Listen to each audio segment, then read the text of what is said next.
विदधाति पूर्वं यो वै वेदांस प्रहिणोति तस्मै तं हदेवम् आत्मबुद्धिप्रकाशं मुमुक्षुर्वै वै शरणमहं प्रपद्ये। वैदिक दिव्यज्ञान प्रतिष्ठानमा सबैजनालाई हार्दिक स्वागत तथा अभिनन्दन गर्दै अब यो श्रीमद् भगवद गीता अन्तर्गत पञ्चम अध्यायको आजको विषयलाई प्रस्तुत गरिन्छ। अब यहाँ सांख्य योग र कर्मयोग अर्थात् ज्ञान योग र कर्मयोग दुवै मुक्तिका साधन हुन् भन्ने सम्बन्धमा प्रश्न उपस्थित गर्दै त्यसको निराकरण गरेर बताउनुहुन्छ। र प्रश्न उपस्थित गर्दै बताउनुहुन्छ कि कर्मबाट पितृलोक प्राप्त हुन्छ। कर्मणा पितृलोक इति कर्मणां पितृलोक प्राप्तिः श्रूयते। अर्थात् श्रुतिबाट कर्मद्वारा पितृलोक प्राप्त हुन्छ भनेर यस्तो प्रकारले कर्मलाई पितृलोक प्राप्तिको साधनका रूपमा बताइएको छ। यसै प्रकारले यहाँनिर परिस्थितिमा अनायास बन्धनदेखि मुक्त हुन्छ भनेर जो बताइयो, यो कर्मयोग पनि मुक्तिको साधन र यसबाट पनि मुक्ति प्राप्त हुन्छ भनेर जो बताइयो। अब यस्ता प्रकारले कर्मानुष्ठान गर्ने, कर्मको अनुष्ठान गर्ने व्यक्तिका प्रति कर्मको फल संसार बन्धनदेखि मुक्ति हो भने त शास्त्र विरुद्ध हुन्छ। किनभनेदेखि कर्मबाट पितृलोक प्राप्ति हुन्छ भनेर श्रुतिले बताइरहेका छन्।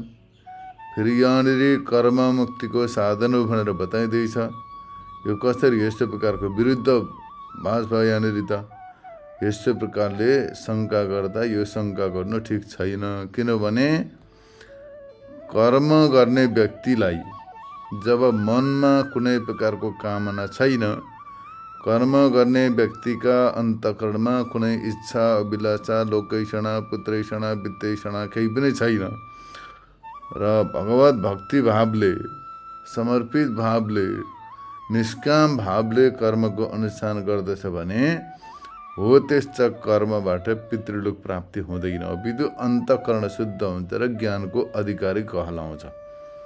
तर उसका मनमा कुनै प्रकारको कर्मको मतलब परलोक प्राप्ति सम्बन्धित कामना छ मनमा, म यो कर्म गरेर स्वर्ग प्राप्त गरौँ, पितृलोक प्राप्त गरौँ भनेर यस्तो प्रकारले लोकैषणा पुत्रैषणा वित्तैषणा मध्ये कुनै पनि कामना मनमा छ भने त्यो कर्मको फल, उत्कृष्ट पुण्य कर्मको फल पितृलोक प्राप्ति हुन्छ। तर निष्काम व्यक्तिका लागि कुनै लोक प्राप्त हुँदैन, उसको अन्तःकरण शुद्ध हुन्छ। कर्मका यस्ता दुई प्रकारका फलहरू हुन्छन्। निष्काम भावले गरियो भने अन्तःकरण शुद्ध हुन्छ, सकाम भावले गरियो भने आफ्नो कामना पूर्ति हुन्छ।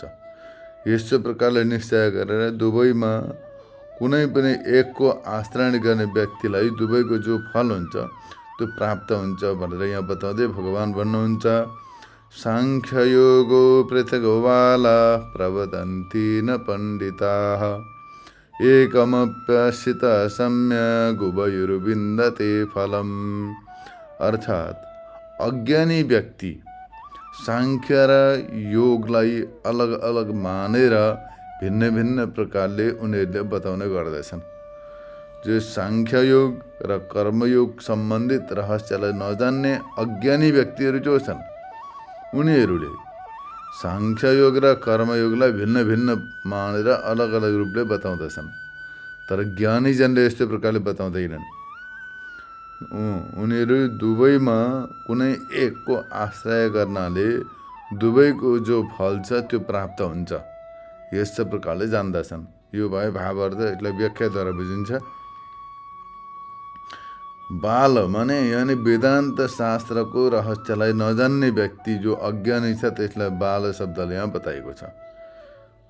वेदान्त शास्त्रको रहस्यलाई नजान्ने कतिपय विद्वान व्यक्ति पढे लेखेका होलान्, मीमांसा शास्त्र पढेका छन्, सबै पढेका छन्, तर वेदान्त शास्त्रको रहस्यलाई नजान्ने, वेदान्त शास्त्रलाई नपढेका व्यक्तिहरूले सबै वेदान्तहरूद्वारा ठिक ठिक प्रकारले तात्पर्य रूपले जसको निर्णय गरेको छ त्यो रहस्यलाई जान्दैनन्।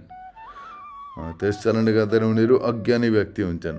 वेदान्त शास्त्र नपढेको अज्ञानी व्यक्तिले मतान्तर अनुसार अनर्गल प्रलापहरू पनि गर्दैछन्। भिन्न भिन्न प्रकारले रहस्य र नजाने नबुझिकन बताउने गर्दैछन्। त्यस कारण गर्दाखेरि त्यो वेदान्त शास्त्र नपढ्ने व्यक्तिलाई पूर्ण ज्ञान हुँदैन। अब वेदान्त शास्त्र पढ्नेवाला जो व्यक्ति छ, पढेको व्यक्ति, उसलाई साङ्ख्य भनिन्छ। त ब्रह्म तत्त्व सम्बन्धी जो विद्या छ त्यसलाई साङ्ख्य योग भनिन्छ। परब्रह्म त्यसको प्राप्तिको परम कारण हुनाले गर्दाखेरि ज्ञान निष्ठाको अङ्गभूत सन्यासलाई साङ्ख्य भनिन्छ। एउटा चाहिँ साङ्ख्य योग माने सन्यास योग, अर्को छ कर्मयोग। यस साङ्ख्य योग र कर्मयोग मध्ये ती अज्ञानी व्यक्तिले भिन्न भिन्न प्रकारले फल बताएका छन्। साङ्ख्य योग फाल्टै, कर्मयोगको फल फाल्टै भनेर यस्तो प्रकारले भिन्न भिन्न प्रकारले बताउँदछन् र फलको भेद उनीहरूले निरूपण गर्दछन्। अर्थात् कर्मबाट पितृलोक प्राप्ति हुन्छ, स्वर्ग प्राप्ति हुन्छ, यस्तो प्रकारले बताउँदछन्। जो कर्मानुष्ठान गर्दछन् उनीहरूले पितृलोक प्राप्त गर्दछन्, स्वर्ग प्राप्त गर्दछन् पुण्य कर्मानुसार, यस्तो प्रकारले बताउँदछन्। एवं यहाँनिर बताउनुहुन्छ साङ्ख्य योगबाट, सन्यास योगबाट शुद्ध अन्तःकरण भएका व्यक्तिले परम नैष्कर्म्य सिद्धि सन्यासबाट प्राप्त हुन्छ, परम पदलाई प्राप्त गर्दछन्। यस्तो प्रकारले उनीहरूले बताउँदछन्, परम पदलाई प्राप्त गर्दछन् इत्यादि वाक्यहरूबाट सन्यास र कर्मयोग दुवैको साधन भेद र फल भेदको प्रतिपादन गर्दछन्। साधन पनि भेद, फल भेदको उनीहरूले व्याख्या गर्दछन्, बताउँदछन्। श्रुति र स्मृतिको प्रामाण्यबाट दुवैको फल भिन्न मान्नु युक्त नै छ।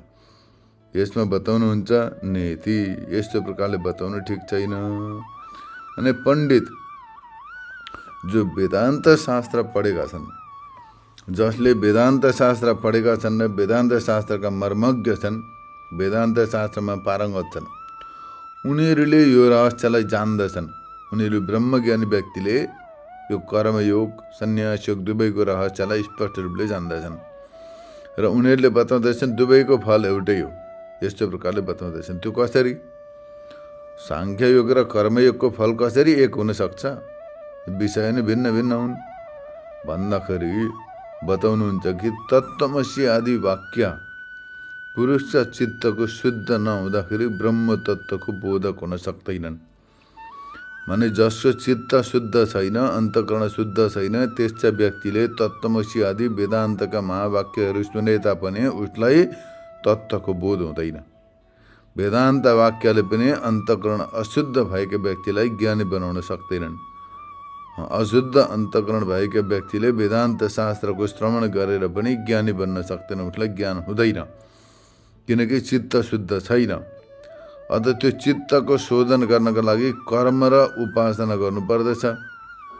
कर्म गर्नु पर्यो चित्त शुद्धिका लागि, एकाग्रताका लागि उपासना गर्नु पर्यो।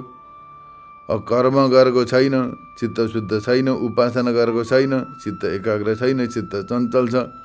त्यस्ता अशुद्ध अन्तःकरण र चञ्चल चित्त भएका व्यक्तिले वेदान्त शास्त्रको श्रवण गरेर तत्त्वज्ञान प्राप्त गर्न सक्दैन, ब्रह्म तत्त्वलाई जान्न सक्दैन। चित्तको शुद्धि कर्मको उपासनाको बिना हुन सक्दैन। कर्म नगरिकन र उपासना नगरिकन चित्तको शुद्धि र एकाग्र हुन सक्दैन, एकाग्रता हुँदैन। र कर्म तथा उपासनामा प्रवृत्ति कर्म तथा ईश्वरको महत्त्वको स्थितिको बिना सिद्ध हुँदैन। अब यहाँ अर्को रहस्य के छ भने अन्तःकरण शुद्ध नभएका व्यक्तिले वेदान्त शास्त्र सुनेर पनि तत्त्वज्ञान प्राप्त गर्न सक्दैन। अब अन्तःकरणको शुद्धि निष्काम कर्मको अनुष्ठान र उपासना बिना हुन सक्दैन। अब ब्रह्म तत्त्वको बोधन हुनका लागि त चित्त शुद्ध हुनु जरुरी छ। चित्तको शुद्धिका लागि कर्म गर्नु पर्यो, एकाग्रताका लागि उपासना गर्नु पर्यो। अब त्यो चित्त शुद्धि गर्ने कर्म र उपासनामा प्रवृत्ति कर्म तथा ईश्वरको महत्त्वको स्थिति बिना हुन सक्दैन। कर्मको महत्त्व पनि बुझ्नु पर्यो, उपासनाको रहस्य पनि बुझ्नु पर्यो, अनि मात्रै त्यो कर्ममा प्रवृत्ति हुन्छ। अब वर्तमान समयको परिस्थितिलाई विचार गऱ्यो भने कर्मको मर्म कसैले बुझेको छैन। कर्म के हो भन्ने थाहा नै छैन कसैलाई, त गर्नेलाई गर्नेलाई कसैलाई थाहा छैन। उपासनाको विधि पनि हत्तपत्त छैन। उपासना भन्नाले कसरी पक्राइदिन्छ दुई चरण नियम भइगयो, त्यतिले काम चल्दैन। अतः भगवान बताउनुहुन्छ कि कर्म र उपासनाको रहस्यलाई नजानिकन कर्म र उपासनामा प्रवृत्ति हुँदैन, त्यसमा मनुष्य लाग्दैन। मनुष्यले जहाँ केही बुझ्दछ, त्यसको भ्यालु बुझ्दछ, इम्पोर्टेन्ट बुझ्दछ र त्यसमा लाग्दैछ। त्यसै प्रकारले कर्मको महत्त्व बुझ्यो भने कर्ममा प्रवृत्ति हुन्छ र उपासनाको रहस्यलाई बुझेपछि उपासना गर्दछ। त्यसकारण गर्दै आजभोलि कतिले मन्त्र सिक्छु जप्छु भनेर आउँदैछन्, सिकाइदियो भने बुझ्दैनन्, बुझ्न सक्दैनन् र फेरि त्यसलाई छोडेर अर्कातिर जान्छन् अथवा छोडिदिन्छन्। किन त भन्दा त्यसलाई त्यो रहस्य नै थाहा छैन, त्यो सम्झिने क्षमतै छैन, सिक्न पनि चाहँदैनन्, बुझ्न पनि चाहँदैनन्। बरु त्यो महत्त्वलाई छोडेर, त्यो सनातन पद्धतिलाई छोडेर अर्को पद्धति, अर्को पन्थ अथवा केहीमा लाग्दैछन्, तर त्यसलाई बुझ्न चाहँदैनन्। यो मनुष्यको हालत छ। यस्ता प्रकारका व्यक्तिले कहिल्यै पनि तत्त्वज्ञान प्राप्त गर्न सक्दैनन्। कहिले पनि उनीहरूले वेदान्त वाक्यको श्रवण गर्ने अवसर पनि पाउँदैनन्, पाए तापनि बुझ्दैनन् र अब वेदान्त शास्त्रको श्रवण नगरेपछि आत्मतत्त्वको बोध पनि कहिले पनि प्राप्त हुँदैन। यदि कुनै व्यक्तिले म तत्त्वज्ञानी हुँ, आत्मज्ञानी हुँ भन्छ भने त्यसलाई पहिलो प्रश्न गर्नुपर्दछ कि वेदान्त शास्त्रको श्रवण मनन निध्यासन गरिस् भनेर। यदि उसले वेदान्त शास्त्रको श्रवण मनन निध्यासन गरेको छैन भन्छ भने त्यसको त्यो तत्त्वज्ञानी हो भन्ने वाक्य मूर्खता हो, अनर्गल प्रलाप मात्रै हो। अनर्गल प्रलाप मात्रै हो, त्यो मिथ्यावादी हो त्यो। अब वेदान्त शास्त्रको श्रवण गरेको छैन, मनन निध्यासन गरेको छैन, अब तत्त्वज्ञानी हुँ भन्छ भने त्यस्तो व्यक्तिलाई अनर्गल प्रलापी भनेर मान्नु पर्दछ। यस प्रकारले यहाँनिर यो रहस्य बुझ्नु बहुत जरुरी छ। अब यहाँ बताउनुहुन्छ भगवानले उपासना र कर्ममा प्रवृत्ति हुनका लागि त्यो कर्मको रहस्य पनि र उपासनाको पद्धति स्पष्ट रूपले बुझ्नु पर्यो, महिमा बुझ्नु पर्यो। यस कारण यहाँनिर बताइन्छ पुत्रलाई देख्दछ इत्यादि अर्थवाद वाक्यहरू छन्। अब कर्मकाण्डमा पुत्रलाई देख्दछ भन्ने र त्यसै प्रकारले यो सबैको ईश्वर हो, सर्वज्ञ हो इत्यादि वाक्यद्वारा ईश्वरको महिमा बताइएको छ। र कर्म र ईश्वर दुवैको महत्त्वको प्रतिपादन गर्दा फलको अनुसङ्गबाट जो कुनै कर्म र उपासना दुवै गर्दछ भने फलको अभिलाषा लिएर, फलको आशा लिएर कर्म पनि गर्दछ, उपासना पनि गर्दछ भने त्यो दुवै गर्नाले जसको अन्तःकरण शुद्ध हुन्छ भने त्यसको प्रति गरिएको उपदेश तत्त्वज्ञान र फलदेखि युक्त हुँदछ। यस कारण ज्ञानको सिद्धिको कारण चित्त शुद्धि हो र त्यसको कारण कर्म हो। यस कारण कर्मको फल मोक्ष हो। यसरी परम्पराया मोक्षको साधन बताइयो कर्मलाई। माने अब त्यो फल उपासना र कर्मको महत्त्व कसरी बताएको छ भने यो कर्म गर्यो भने पुत्र प्राप्त हुन्छ, यो कर्म गर्यो भने ईश्वर प्रसन्न हुन्छन्, यसरी उपासना गर्दा ईश्वरको दर्शन हुन्छ भनेर यस्तो प्रकारले चाहिँ फल बताइएको छ। त्यो फल बताउनुको कारण के हो त भन्दा जस्ता प्रकारले माताले साना बालकलाई भोजन गराउँदाखेरि नानी भोजन गर भन्दा मानेन भने अब भोजन त गराउनु पर्यो बालकलाई कुनै उपायले पनि। त्यो बालकलाई भोजन गराउनको लागि हेर नानी भोजन गरिस् भनेदेखि त चन्द्रमामा पुग्दछस्, हेर चन्द्रमा प्रकाशित छन् तँलाई हेरिरहेका छन्, तँ भोजन गरिस् भनेदेखि तँलाई लामो आयु दिन्छन्, अथवा त्यस्तै प्रकारले बताएर तैँले भोजन गरिस् भनेदेखि तँलाई मिठाई दिन्छु, तँलाई यस्तो प्रकारको तैँले चाहेको पदार्थ किनिदिन्छु। यसरी फकाएपछि फुर्क भएर भोजन गर्दछ बालक। त्यसै प्रकारले वेदले पनि फलको वर्णन गरेका छन्। अज्ञानी व्यक्तिका लागि यो कर्म गरिस् भने ईश्वरको प्राप्ति हुन्छ, यो कर्म गरिस् भने ईश्वर प्रसन्न हुन्छन्, दीर्घायु हुन्छ, सन्तान हुन्छ। यसरी बताएपछि ती अभिलाषा लिएर मनुष्यले कर्म गर्दछ। अब कर्म गरेपछि परिणाम के हुन्छ भने चित्त शुद्ध हुन्छ, अन्त्यमा गएर त्यो कर्मको अनासक्ति उत्पन्न हुन्छ, त्यो कर्मको फलप्रति अनासक्ति हुन्छ। उसलाई यो फल अनित्य हो भने बोध हुन्छ, गर्दै गएपछि सबै प्राप्त हुन्छ। जो मनुष्यका पासमा सम्पत्ति छैन, केही छैन, त्यसलाई लालसा हुन्छ।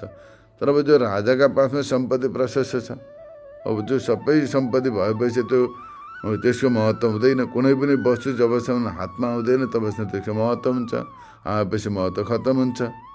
त्यसैले कर्म गर्दछ, फल प्राप्त गर्दछ, अनित्यको बोध हुन्छ, अनित्यताको बोध भएपछि कुनै प्रकारको कामना अभिलाषा हुँदैन, नभएपछि निरन्तर कर्म गरेपछि अन्तःकरण शुद्ध हुन्छ।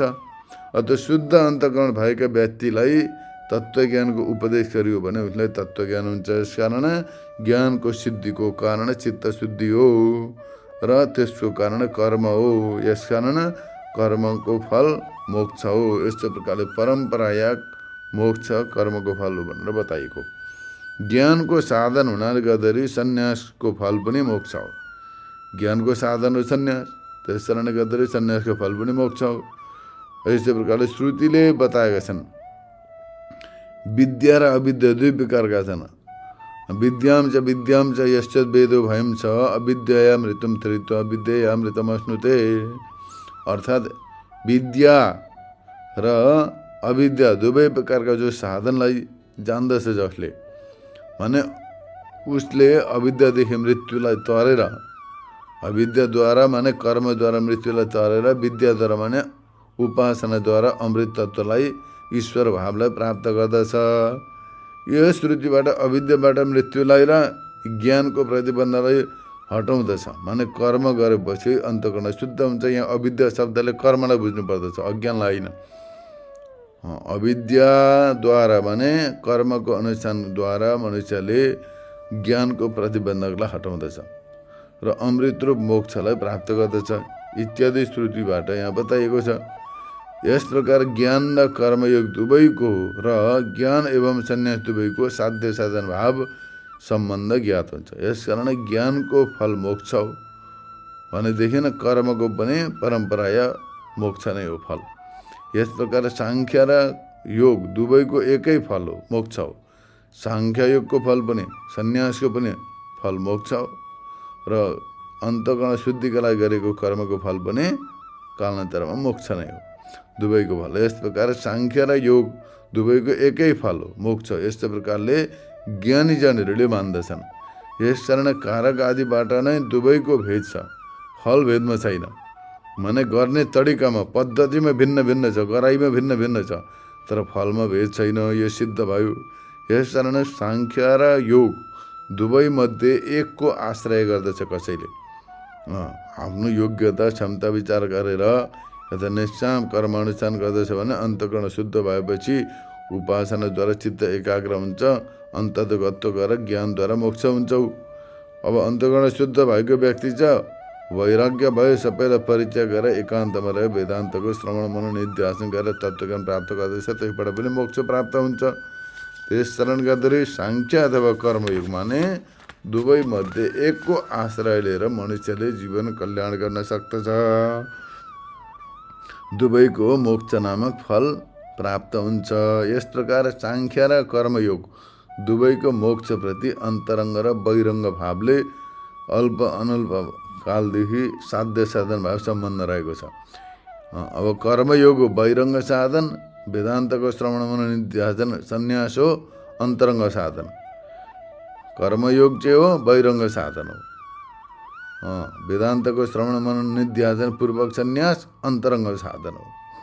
त्यस कारण गर्दाखेरि अब कोही अल्पकालमा अन्तरङ्ग साधन सम्पन्न व्यक्तिले थोरै समयमा मोक्षलाई प्राप्त गर्दछ। बहिरङ्ग साधन गर्ने व्यक्तिले कालान्तरमा गएर केही समय पश्चात मोक्षलाई प्राप्त गर्न सक्दछ, केही जन्म पनि लाग्न सक्दछन्। त्यस कारण गर्दाखेरि साध्य साधन भाव हुनाले तारतम्य भए तापनि हात्ती र घोडाको समान दुवैमा समत्व प्रतिपादन अनधिकारी कर्मको कर्तव्य हो।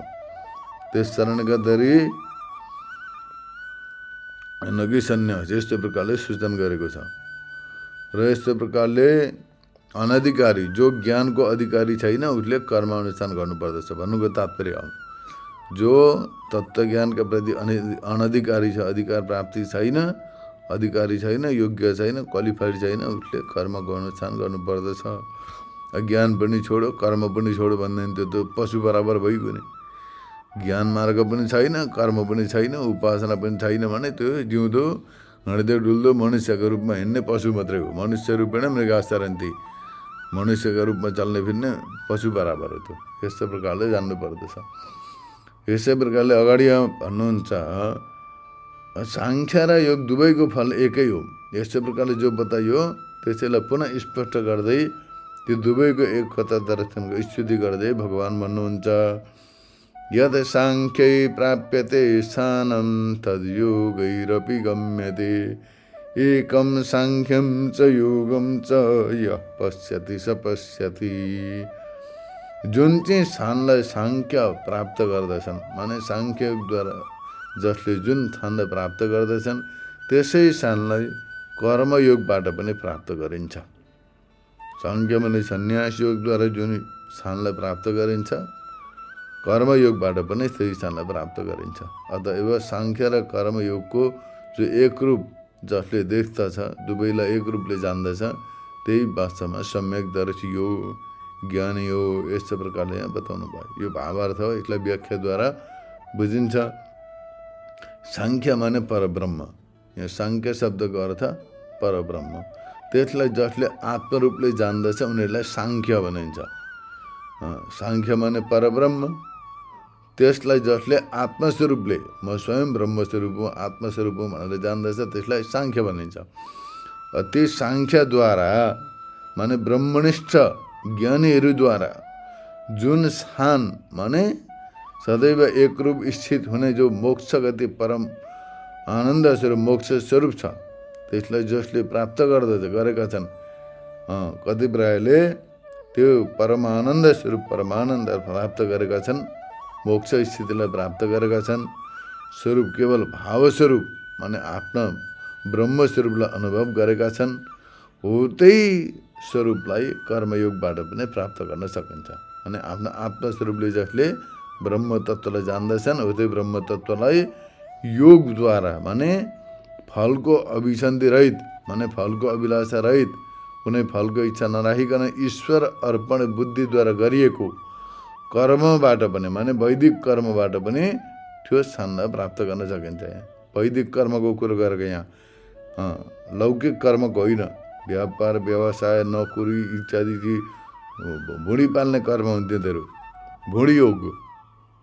तिनीहरू सबै नोकरी गर्दैछन्, कहिले व्यापार गर्दैछन्, कोही व्यवसाय के गर्दैछन्, खेतीबारी गर्दैछन् इत्यादि गर्दैछन्। ती सबै त्यो कर्मयोग पनि होइन, साङ्ख्ययोग पनि होइन, त्यो सबै भुँडी योग मात्रै हो। त्यो कर्मयोग माने यहाँ वैदिक कर्मको कुरो गरेको। बिहानदेखि बेलुकासम्म मनुष्यको लागि जो वैदिक कर्मको विधान छ नै, नित्य निमित्त कर्महरूको विधान गरिएको छन्, ती कर्महरूको अनुष्ठान गर्नु कर्मयोग हो।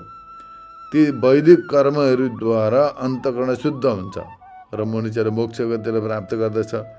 जस्ता प्रकारले साङ्ख्ययोगद्वारा तत्त्वज्ञानी व्यक्तिले, साङ्ख्य माने ब्रह्म तत्त्व, त्यो ब्रह्म तत्त्वलाई आत्मस्वरूपले जान्ने ज्ञानीजनले जुन ब्रह्म तत्त्वको साक्षात्कार गरेर पर मोक्ष गतिलाई प्राप्त गरेका छन्, आत्मस्वरूपले ब्रह्म तत्त्वलाई अनुभव गरेका छन् र मोक्ष गतिलाई प्राप्त गरेका छन्, हो त्यही मोक्ष गतिलाई वैदिक कर्म माने निष्काम अनुष्ठान गर्ने, फलको अभिलाषा नराखिकन निष्काम भावले ईश्वर अर्पण बुद्धिद्वारा वैदिक कर्मको अनुष्ठान गर्ने व्यक्तिले पनि प्राप्त गर्न सक्दछन्। त्यस कारणले गर्दा यो वैदिक कर्मलाई पनि कर्मयोग भनेर बताइएको छ। त्यो योग जसको यस्तो प्रकारको योगद्वारा माने त्यो यो कर्मयोगद्वारा माने कर्म अनुष्ठानद्वारा निष्काम भावले ईश्वर अर्पण बुद्धिले गरेको कर्मयोगद्वारा पनि त्यो मोक्ष नामक स्थानलाई प्राप्त गर्न सकिन्छ। निरन्तर श्रद्धाद्वारा अनुष्ठित कर्मबाट चित्त शुद्ध हुन्छ। अब कसरी भन्दा पहिले पनि बताइयो, पुनः बताइँदैछ। निरन्तर श्रद्धापूर्वक चित्त शुद्धिको लागि जो कर्म गरिन्छ त्यसबाट चित्त शुद्ध हुन्छ। ईश्वर अर्पण बुद्धिद्वारा गरेको कर्मले चित्त शुद्ध हुन्छ, त्यसबाट ज्ञान प्राप्त हुन्छ। तत्पश्चात ज्ञान योगको प्राप्तिद्वारा उसले ब्रह्म माने आफ्नो आत्मस्वरूपलाई जान्दछ र मोक्ष प्राप्त गर्दछ। यस्तो प्रकारले परम्परा या मोक्षको साधन हो कर्म। किनभने यो मार्ग, यो कर्म, यो ब्रह्म इत्यार्थक श्रुतिबाट साङ्ख्य र योग दुवैको एक फल सिद्ध हुन्छ। यसकारण साङ्ख्यलाई माने ज्ञान योगलाई र योगलाई माने कर्मयोगलाई जसले एक रूपले देख्दछ, माने दुवैको फल एउटै हो। दुवैको फल मोक्ष नै हो। एउटाको साक्षात मोक्ष प्राप्तिको साधन, अर्को परम्परा मोक्ष प्राप्तिको साधन हुनाले दुवैको फल मोक्ष नै हो। त्यस कारणका दुवै करणीय छन् भनेर यस्तो प्रकारले जसले जान्दछ मोक्षको साधनको रूपमा देख्दछन्। यस्तै प्रकारले ज्ञानीजनहरूले जान्दछ, उसैलाई सम्यकदर्शी भनिन्छ, ज्ञानी भनिन्छ। यस्तै प्रकारले यहाँ बताइन्छ। अन्य अरूलाई सम्यकदर्शी मानिँदैन, ज्ञानी मानिँदैन, अरूले यो रहस्यलाई बुझ्नै सकेका हुँदैन। यस्तै प्रकारले यहाँनिर भगवानले बताउनु भयो। यस प्रकार आजको विषय प्रतिपादन गरियो। आजलाई यति नै। हरि ओम तत्सत।